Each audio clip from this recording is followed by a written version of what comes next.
ఎవలన్నా ఏదన్నా సాధిస్తే ఎవలనుకుంటున్నావు మావోడ ఎరికేనా మాకు చాలా దగ్గర చిన్నప్పుడు మా చిన్నోంతోనే ఆడుకుంటుండే మా ఇంట్లోనే ఎక్కువ ఉంటుండే అని చెప్తుంటారు. ఇక ఊరోళ్ళు మా ఊరోడని గొప్పగా చెప్పుకుంటే జిల్లా రాష్ట్రం ఆఖరికి దేశం సుత గొప్పగా సాటింపేసుకుంటుంది.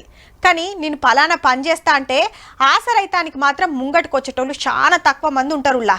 ఇప్పుడు గీ ముచ్చటెందుకంటే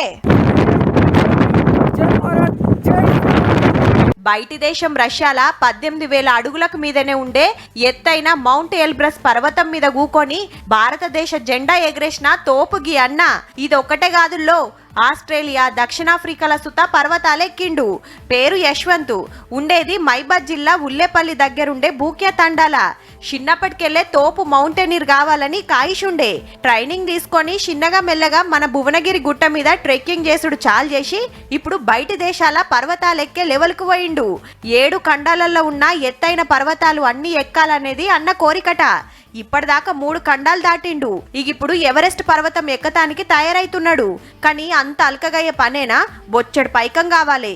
అందుకే సర్కారు ఏమన్నా ఆదుకుంటదేమో అని ఆఫీసర్ల చుట్టూ తిరుగుతున్నాడు.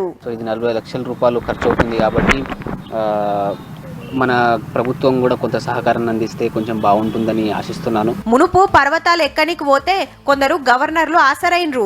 ఏ తిప్పలు లేకుండా పర్వతాలు ఎక్కి రాగానే మనోళ్ళు సన్మానాలు సత్కారాలు జోరుగా వేసిండ్రు. అయితే మునుపు సర్కార్కు ఎన్ని మాటల దరఖాస్తు ఇచ్చినా అస్సలు పట్టించుకోలేదట. మారిన కొత్త గవర్నమెంట్ అన్నా ఆసరైతదని ఆశతోని ఉన్నాడు.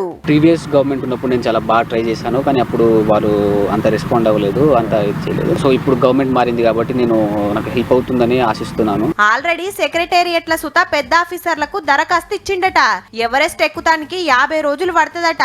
1,00,000-2 లక్షలు అయితే అప్పో సొప్పో వేసుకొని పోయేటోడు. కానీ 40 లక్షలు కావాలన్నట.